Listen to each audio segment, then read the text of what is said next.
Imagine, Jordan is currently a cadet in the Air Force Academy wanting to be a pilot. Jordan knows that to be a pilot, he would have to go through a training known as Survival, Evasion, Resistance, Escape, in which would test his ability to handle intense situations. Jordan decided to sign up for the SEER training slot 2 weeks from now, knowing that he must endure this training to become a pilot. Jordan was in the stage of SEER training known as Survival and Evasion, where he was to survive in the wild and interact with locals. Little did he know, the next stage, Resistance and Escape, would begin right about now.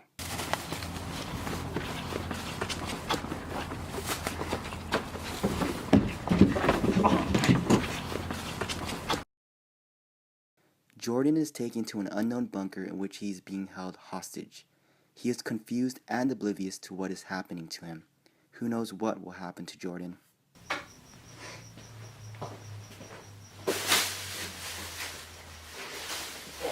Hello, Jordan. So, I heard you work for the American government. Would you like to tell me more? No, not saying anything. I knew you would say that. I'd like you to meet my assistant.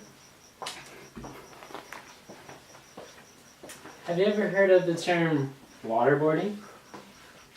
No. What unit are you in? Where are they? When's the next attack? Screw you! Okay. Alright, please stop. So you're ready to talk now?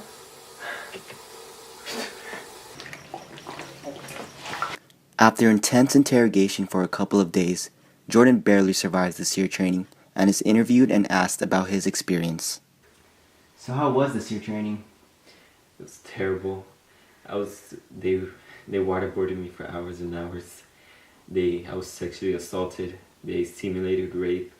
I couldn't breathe when they were waterboarding. It was just terrible. It was a bad experience. That's interesting that you mentioned sexual assault.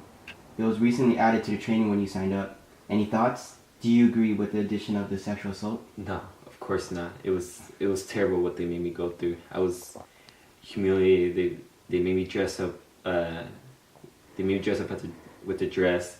Made me put on makeup, lipstick. I felt violated. I felt embarrassed. It was just they exploited me. I don't think they should have had that. Oh, didn't see you there. So, our RLS is the 1995 SEER training scandal at the United States Air Force Academy. Basically what SEER training is to equip our armed forces with the skills necessary if they are ever caught behind enemy lines and captured. So, this training is normally reserved for pilots or any special operations units in the military. Basically what they go through is how to survive in the wilderness, how to survive behind enemy lines, and how to handle if they are captured and if they are interrogated. So, at the Air Force Academy, they used to require this training because many of the cadets used to go on to be pilots. And in 1990, there were reports of sexual assault in the Gulf War that POWs were being sexually assaulted. So, the SEER training included sexual assault resistance as a part of their curriculum.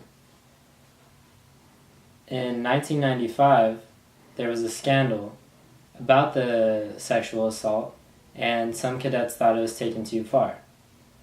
Some reports were that they simulated rape, or that a male cadet was dressed up in women's clothing and had to parade around the camp as the camp sex slave.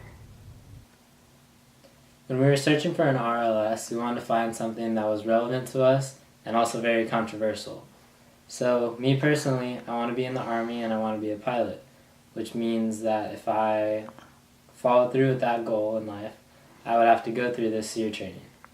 So, I decided to look that up, and at first it was more of SEER training as a whole, and then we found out about this whole scandal with the sexual assault, and so we decided to do this.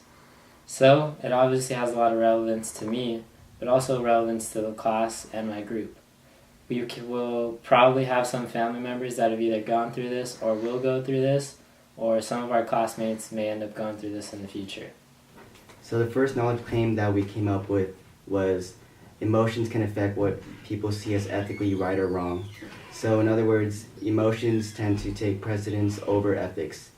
The next knowledge claim that we came up with was emotions can affect how we make our decisions or our choices. And so that's what we decided to focus on and what we decided to form our knowledge question from.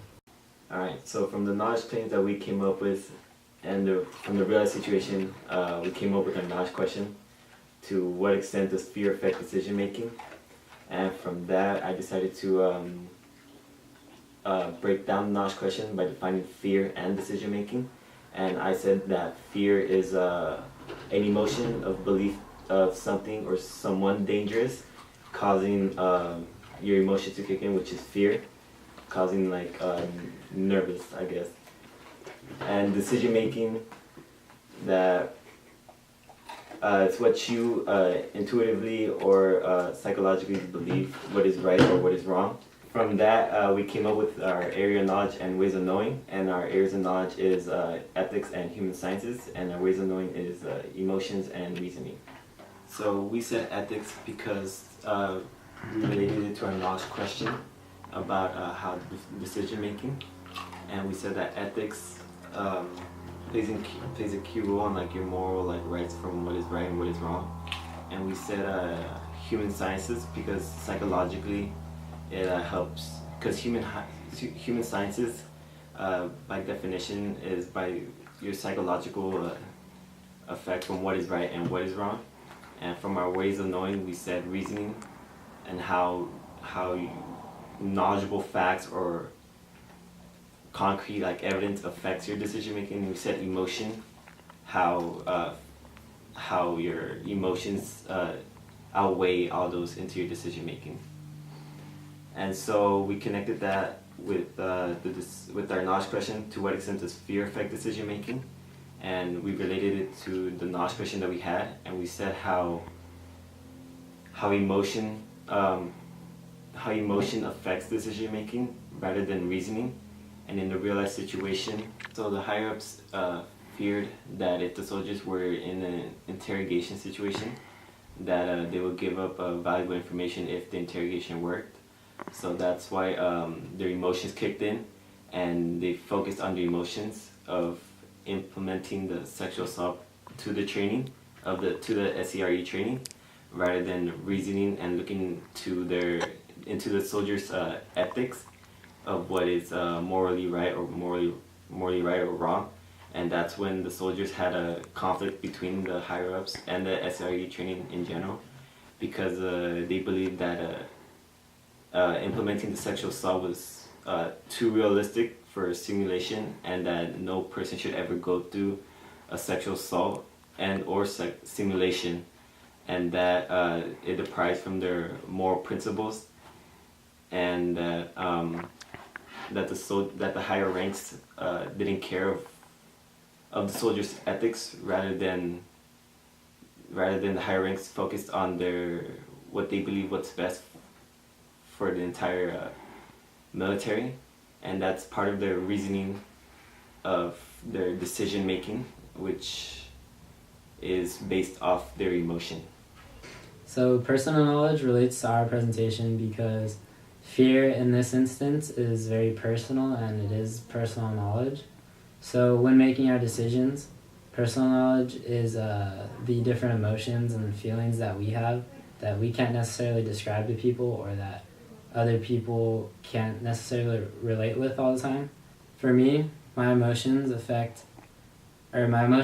my future affect like what I do in the now, or what I choose to do now in school. So like what classes I'm going to take, what I'm going to do like outside of school, or like how I portray myself. Shared knowledge in this instance relates to reason and ethics.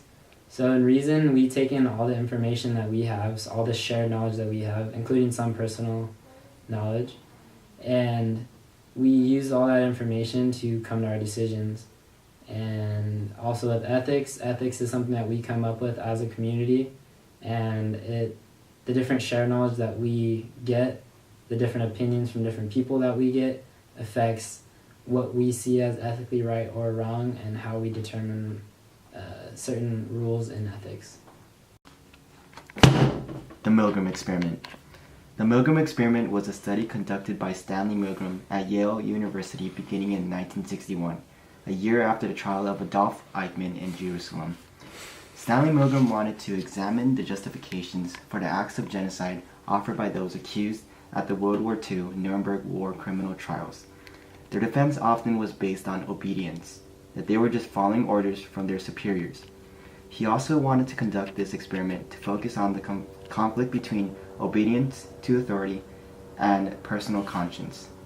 So in this experiment, volunteers were paid $4.50, and which would convert to $31 in today's currency, for just showing up. At the beginning of the experiment, they were introduced to another participant, who secretly was a confederate of the experimenter. They drew straws to determine their roles, learner or teacher, although this was fixed and the confederate was always the learner and the volunteer was always the teacher.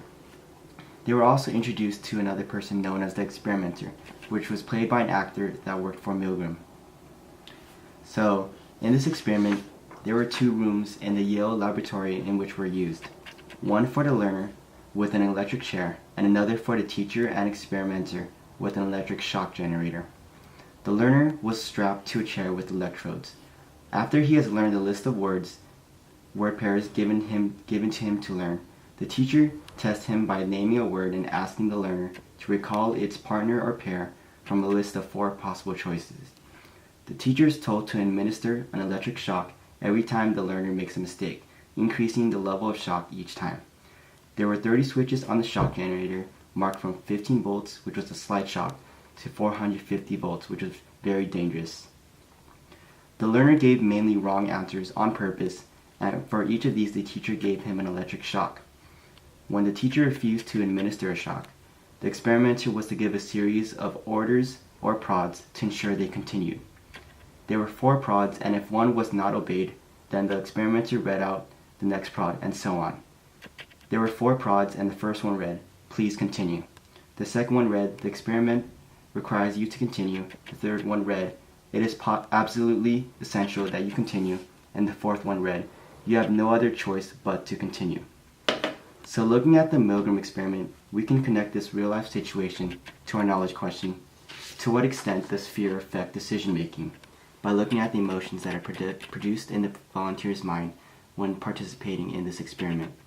It is obvious that the volunteer is put into an intense situation in which he or she must choose to either follow the experimenter's demands or pull out from the experiment.